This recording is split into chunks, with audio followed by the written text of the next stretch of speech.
नमस्कार, डेली 24 भारत देख रहे हैं आप। मैं हूं आपके साथ साहिल धुलिया। बुलेटिन की शुरुआत करेंगे। महिलाओं को 1/3 आरक्षण देने वाले संशोधन विधेयक के संसद में पारित नहीं होने पर लखनऊ में विपक्ष के खिलाफ जोरदार विरोध प्रदर्शन देखने को मिला। उत्तर प्रदेश के मुख्यमंत्री योगी आदित्यनाथ की अगुवाई में हजारों महिलाओं ने पैदल मार्च कर विपक्ष के खिलाफ नारेबाजी की और अपनी नाराजगी जताई। मुख्यमंत्री आवास चौराहे से विधानसभा तक विरोध मार्च निकाला गया। इस दौरान सीएम योगी ने विपक्षी दलों पर जमकर हमला बोला। साथ ही सीएम योगी ने कांग्रेस और समाजवादी पार्टी को अलोकतांत्रिक बताया और महिला विरोधी करार दिया। झुलसा देने वाली गर्मी में मुख्यमंत्री के सरकारी घर के पास वाले चौराहे पर एकत्रित महिलाओं ने आरक्षण के मुद्दे पर विपक्ष के खिलाफ जमकर नारेबाजी की। हाथों में बैनर पोस्टर लिए महिलाओं ने बीजेपी से जुड़ी महिलाओं के अलावा कुछ महिला संगठनों की कार्यकर्ता भी शामिल नजर आई। इन महिलाओं का दावा है कि विपक्ष ने जानबूझकर महिलाओं से उनका हक छीना है। नारी शक्ति बंधन अधिनियम के नए संशोधन को बाधित करने और सदन में उस प्रस्ताव को गिराने के खिलाफ देश भर में जो आक्रोश रैली निकल रही है, उस आक्रोश रैली के क्रम में आज उत्तर प्रदेश में भी Congress, Samajwadi party, TMC, DMK और इंडी गठबंधन के उन सभी सहयोगियों का विरोध करने के लिए आज लखनऊ में भी मातृशक्ति के द्वारा यह आक्रोश प्रदर्शन किया गया। इस आक्रोश प्रदर्शन में भाग लेने वाले आप सभी बहनों का मैं हृदय से अभिनंदन करता हूं और आप सबको इस बात के लिए आश्वस्त करता हूं कि प्रदेश का एक एक बच्चा आधी आबादी के साथ उनके इस जायज मांग का समर्थन करने के लिए आज खड़ा है।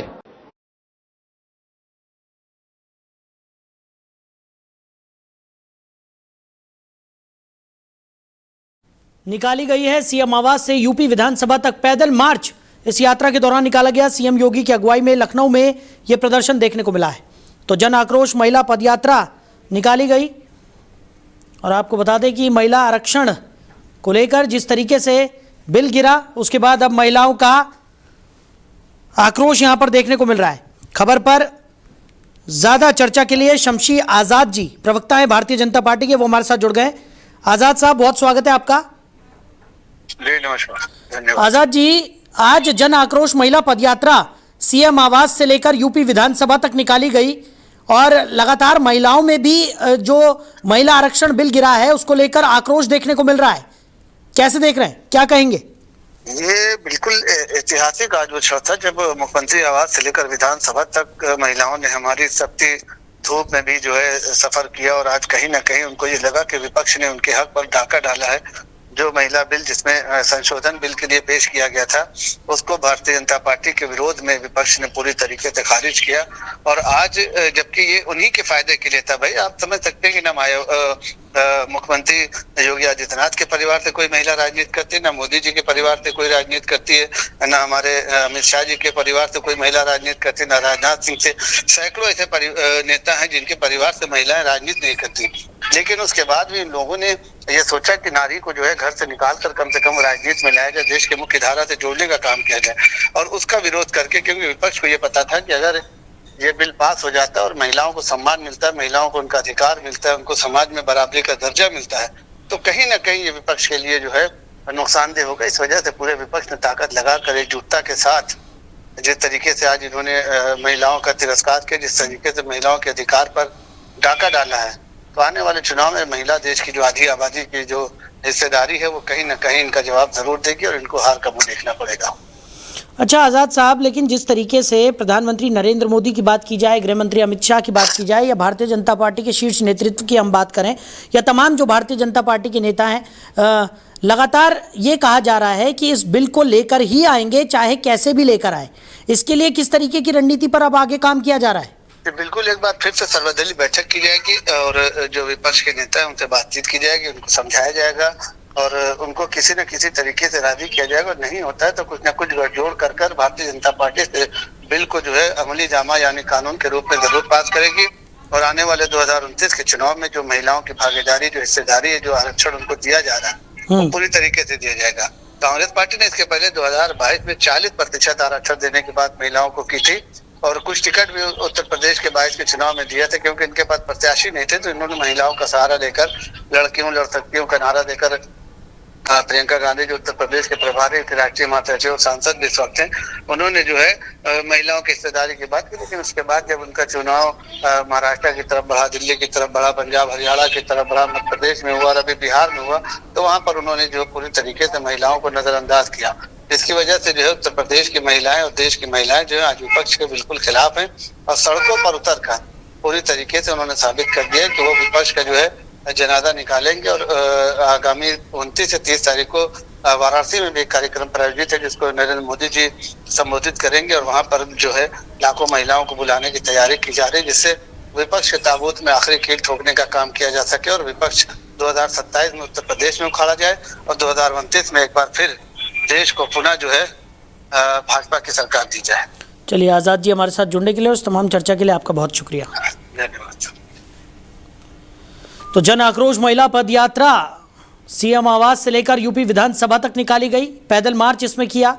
सीएम योगी आदित्यनाथ भी इस यात्रा में शामिल हुए। तो महिलाओं का आक्रोश विपक्ष के खिलाफ देखने को मिला, जहां विपक्ष के खिलाफ जमकर नारेबाजी की गई और जिस तरीके से लोकसभा में महिला आरक्षण बिल गिरा है उसके बाद से विपक्ष के खिलाफ महिलाएं एकजुट होती हुई दिखाई पड़ रही हैं।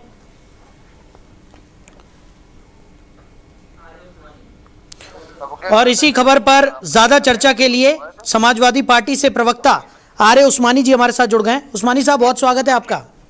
शुक्रिया, बहुत शुक्रिया आपका, बहुत शुक्रिया। उस्मानी जी, सवाल यह है कि एक तरफ महिला आरक्षण बिल लोकसभा में गिर गया, विपक्ष की एक बड़ी जीत के तौर पर इसे देखा गया, लेकिन कहीं ना कहीं महिलाओं का आक्रोश भी अब विपक्ष के खिलाफ देखने को मिल रहा है। आज एक पदयात्रा निकाली गई, सीएम योगी आदित्यनाथ के आवास से लेकर यूपी विधानसभा तक ये पैदल मार्च निकाला गया। कैसे देख रहे हैं इसको आप? ये देखिए, ऐसा है, ये लोग खिसियानी बिल्ली खंभे नोचे वाली बात जो है उसका चरितार्थ कर रहे हैं। एक्चुअल में ये लोग जो बिल पास कर रहे थे उसमें 85% जो दबे कुचले कमजोर वर्ग के लोग, पीड़ित समाज के लोग हैं, उनका हक और हुकूक मारा जा रहा था। हाँ, तो जो है अब क्या करें बेचारे, अब भाड़े पे ला करके औरतों को इतनी धूप में 46 डिग्री पारा है, पूरे हजरतगंज में ला करके और उनको जो ये जाम कर दिया, शहर का पूरा आदमी त्राइमाम कर रहा है। अरे भाई, तुम हार गए पार्लियामेंट में, गिर गया बिल, तो तुम जनता को क्यों परेशान कर रहे हो? डॉक्टर साहब, जनता को नहीं परेशान करना चाहिए ना इनको, ये चीज है। अच्छा उस्मानी साहब, लेकिन जिस तरीके का ये विरोध प्रदर्शन हो रहा है, भारतीय जनता पार्टी तो लगातार विपक्ष को महिला विरोधी करार दे रही है और जो महिलाएं इस प्रदर्शन में शामिल थी उनका भी आक्रोश यहाँ पर देखने को मिला। क्या मान रहे हैं आपकी, ये प्रायोजित पैदल मार्च था या महिलाओं का जो आक्रोश है वो सच में विपक्ष के खिलाफ अब नजर आने लगा है? प्रायोजित कार्यक्रम था। यानी आपका कहना है कि महिलाएं नाराज नहीं हैं, बल्कि उनको यहाँ पर प्लांट किया जा रहा है और जिस तरीके की पदयात्रा है ये सिर्फ विपक्ष के खिलाफ एक रणनीति के तहत निकाली जा रही है। बिल्कुल बिल्कुल। चलिए, उस्मानी साहब हमारे साथ जुड़ने के लिए और इस तमाम चर्चा के लिए आपका शुक्रिया। धन्यवाद।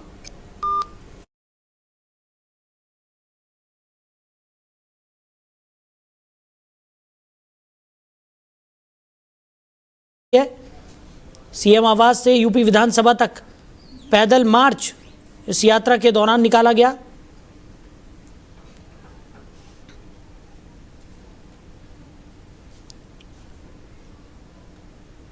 विपक्ष के खिलाफ ये पैदल यात्रा यहां पर निकाली गई है। महिला आरक्षण बिल के गिरने के बाद ये पैदल यात्रा यहां पर निकाली गई और भारतीय जनता पार्टी का साफ तौर पर यह कहना है कि महिलाओं का आक्रोश अब विपक्ष के खिलाफ साफ तौर पर देखने को मिल रहा है।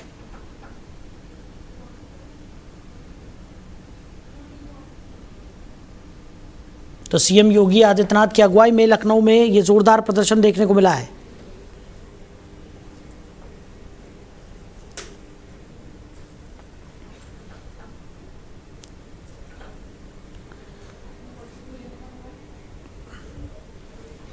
तो जन आक्रोश महिला यात्रा निकाली गई। सीएम योगी आदित्यनाथ की अगुवाई में लखनऊ में ये प्रदर्शन देखने को मिला है।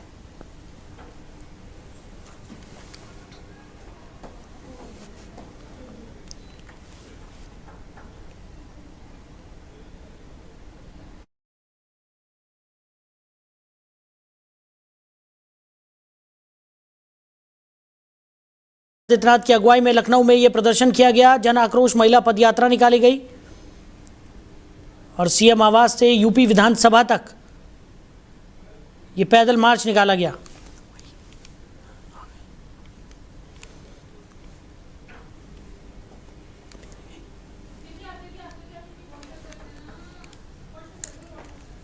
तो सीएम योगी की अगुवाई में लखनऊ में ये प्रदर्शन देखने को मिला है। जन आक्रोश महिला पदयात्रा यहाँ पर निकाली गई।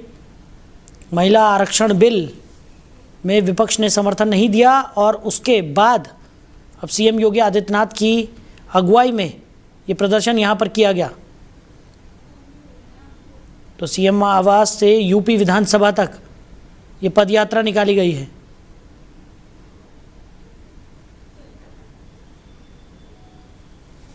तो सीएम आवास से यूपी विधानसभा तक ये पदयात्रा निकाली गई।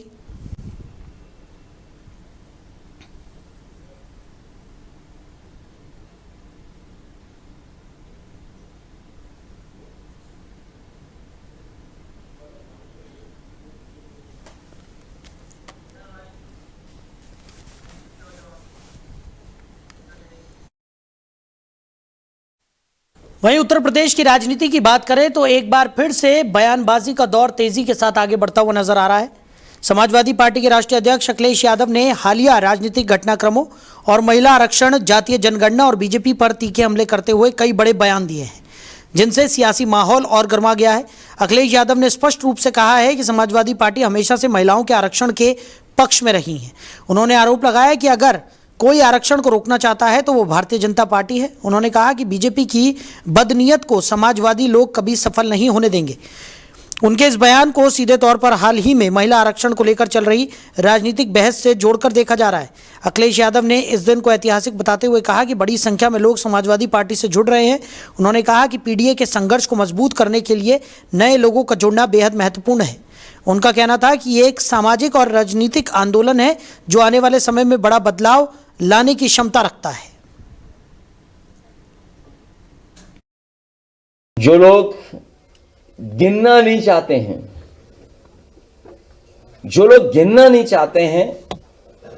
और वो जानते हैं कि जब जनगणना होगी तो लोग अपनी जाति की जनगणना की मांग करेंगे, और जब जाति जनगणना की मांग होगी तो लोग अपने हक, अधिकार और आरक्षण की बात करेंगे। इसीलिए भारतीय जनता पार्टी के लोग जनगणना नहीं करना चाहते थे। जब गिनती से आरक्षण मिल रहा है तो जब तक गिनती नहीं होगी तो सोचो आरक्षण कैसे मिलेगा। इसलिए भारतीय जनता पार्टी की कोशिश थी कि जनता को गुमराह करें। जो लोग गिनना नहीं चाहते हैं,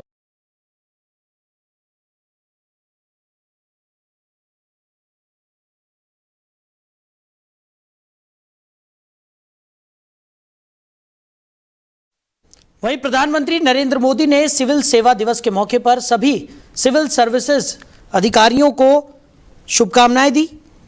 तो सिविल सेवकों को हार्दिक शुभकामनाएं देते हुए प्रधानमंत्री नरेंद्र मोदी नजर आए। पीएम मोदी ने कहा कि ये सुशासन और राष्ट्र निर्माण की दिशा में काम करने के संकल्प को और अधिक सुदृढ़ करने का अवसर है। उन्होंने कहा कि जमीनी स्तर से लेकर नीति निर्माण तक सिविल सेवकों के प्रयास अनगिनत लोगों के जीवन को स्पर्श करते हैं और देश की प्रगति में अपना योगदान देते हैं। यही कामना है कि हमारे सिविल सेवक अपने कर्तव्य के सर्वोच्च मानकों को बनाए रखते हुए उत्कृष्टता, करुणा और नवाचार के साथ देश की सेवा करते रहें। सिविल सेवा दिवस की हार्दिक शुभकामनाएं। तो प्रधानमंत्री नरेंद्र मोदी ने सिविल सर्विस डे के मौके पर सभी अफसरों को बधाई दी। सिविल सेवकों को शुभकामनाएं देते हुए वो नजर आए।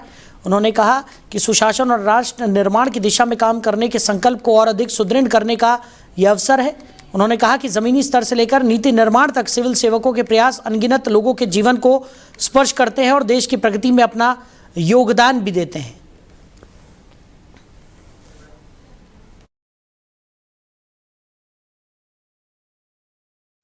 वहीं पहलगाम हमले की कल पहली बरसी है। कश्मीर के सभी टूरिस्ट स्पॉट्स पर सुरक्षा बढ़ा दी गई है। सुरक्षा एजेंसियों को अलर्ट पर रखा गया है। श्रीनगर से करीब 95 किलोमीटर दूर बैसरन घाटी में 22 अप्रैल 2025 को 26 लोगों को आतंकियों ने गोलियों से भून दिया था।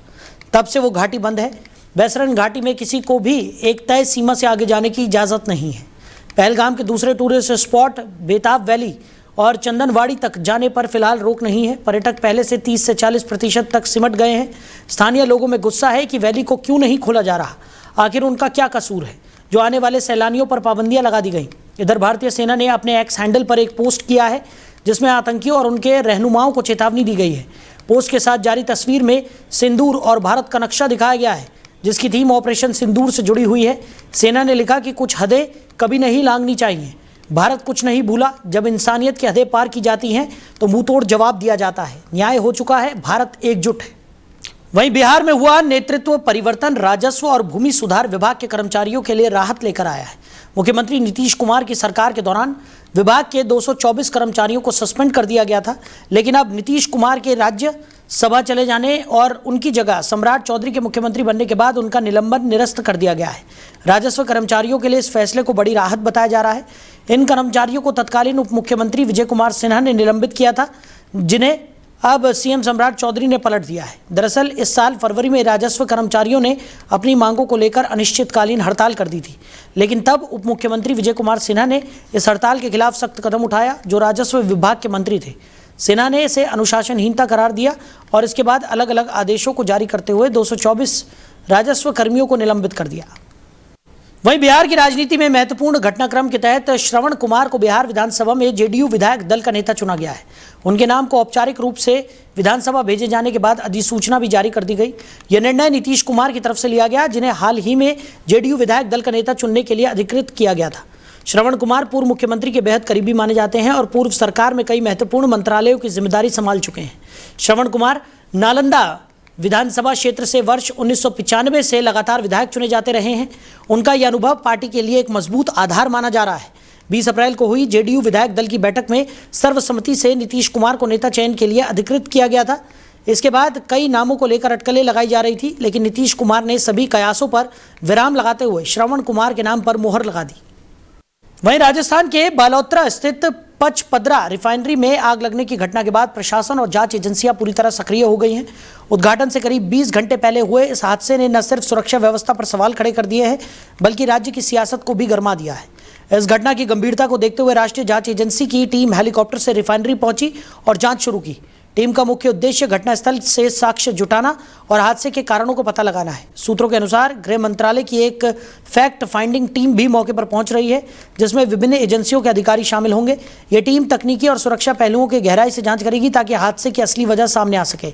घटनास्थल पर मुख्य सचिव सहित कई वरिष्ठ अधिकारी मौजूद रहे और उन्होंने मौके का निरीक्षण कर संबंधित अधिकारियों से विस्तृत फीडबैक भी लिया। सुरक्षा व्यवस्था को सख्त किया गया है और हर स्तर पर जांच जारी है। मुख्यमंत्री भजनलाल शर्मा भी रिफाइनरी पहुंचे और हालातों का जायजा लिया। उन्होंने अधिकारियों के साथ बैठक कर हादसे की जानकारी ली और जरूरी निर्देश भी दिए। वहीं उन्नाव रेप पीड़िता के पिता की हिरासत में मौत के मामले में बड़ा फैसला सामने आया है। दिल्ली हाईकोर्ट ने पूर्व विधायक कुलदीप सिंह सेंगर की सजा बढ़ाने की मांग वाली याचिका खारिज कर दी है। अदालत ने साफ कहा कि अपील दायर करने में हुई भारी देरी को नजरअंदाज नहीं किया जा सकता। इस मामले में सजा बढ़ाने के लिए जो अपील दाखिल की गई थी उसमें कुल 1945 दिनों की देरी हुई। कोर्ट ने कहा कि इतनी लंबी देरी के बाद अपील लाना सही नहीं है और इसके पीछे कोई ठोस वजह भी नहीं बताई गई। इसी आधार पर याचिका को खारिज कर दिया गया। ये मामला उन्नाव से जुड़ा है, जहां 2018 में पीड़िता के पिता की पुलिस हिरासत में मौत हो गई थी। इस घटना के बाद पूरे देश में मामला चर्चाओं में आया था। ट्रायल कोर्ट ने जांच के बाद कुलदीप सेंगर और अन्य आरोपियों को दोषी मानते हुए 10 साल की सजा सुनाई थी।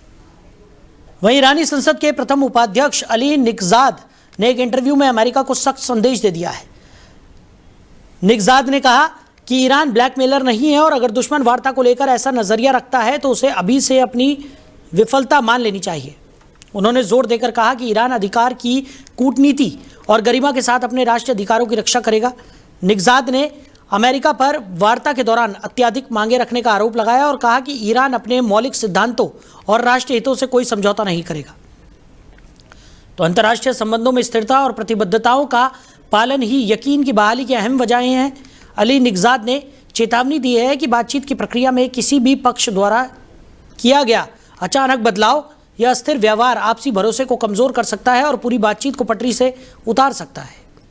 वहीं अमेरिकी राष्ट्रपति ट्रंप ने कहा है कि अमेरिका तब तक ईरान के बंदरगाहों पर लगी नाकेबंदी को नहीं हटाएगा जब तक तेहरान के साथ कोई समझौता नहीं हो जाता। ट्रंप ने सोशल मीडिया पर लिखा कि एक हफ्ते पहले शुरू हुई ये नाकेबंदी ईरान को पूरी तरह तबाह कर रही है।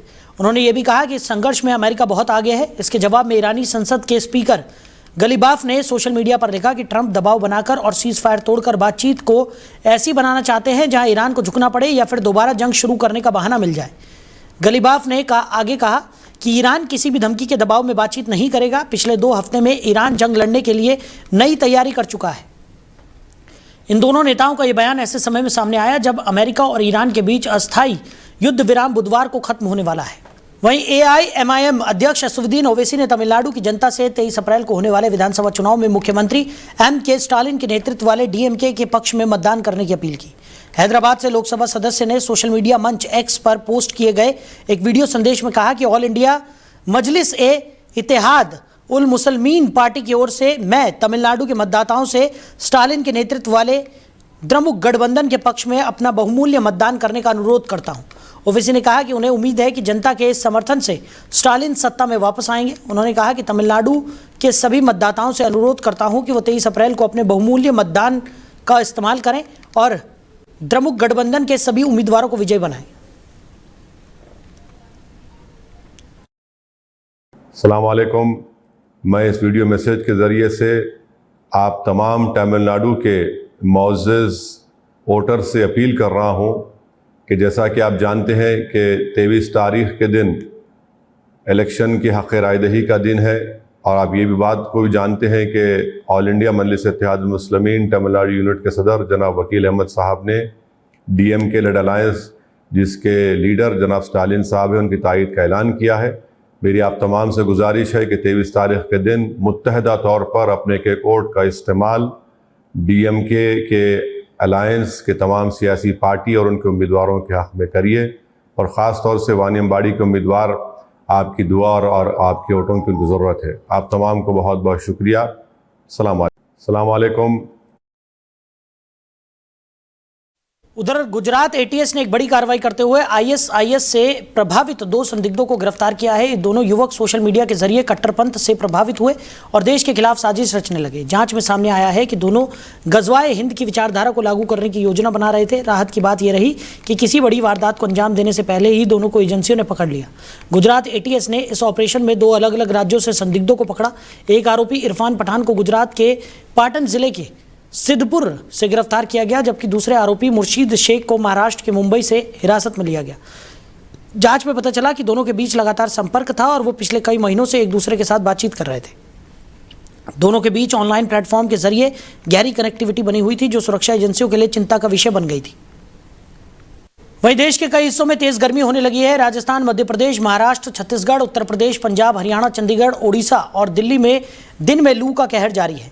इन राज्यों के कई जिले 44 डिग्री सेल्सियस का आंकड़ा पार कर गए हैं। महाराष्ट्र के गोंदिया और छत्तीसगढ़ के बिलासपुर में सोमवार को पारा 43 डिग्री दर्ज किया गया। भीषण गर्मी के कारण दोनों जिलों में दोपहर 12:30 बजे से 4 बजे तक ट्रैफिक सिग्नल बंद रखे जा रहे हैं ताकि लोग चौराहों पर धूप में खड़े रहने से बच सकें। इसके अलावा इन राज्यों की सरकार ने दोपहर 12 से 4 बजे तक सभी आउटडोर काम रोकने के निर्देश दिए हैं। कंस्ट्रक्शन वर्कर, स्ट्रीट वेंडर और ट्रैफिक पुलिस कर्मचारियों के काम के घंटे बदलकर सुबह 6 से 11 बजे तक और शाम 4 से 8 बजे तक किए गए हैं। मौसम विभाग ने हरियाणा, चंडीगढ़, दिल्ली, मध्य प्रदेश, वेस्टर्न यूपी, ओडिशा, छत्तीसगढ़, विंध्य में रात में भी लू चलने का अलर्ट जारी किया है। तो फिलहाल इस बुलेटिन में मेरे साथ इतना ही। आप बने रहिए और देखते रहिए डेली 24 भारत। नमस्कार।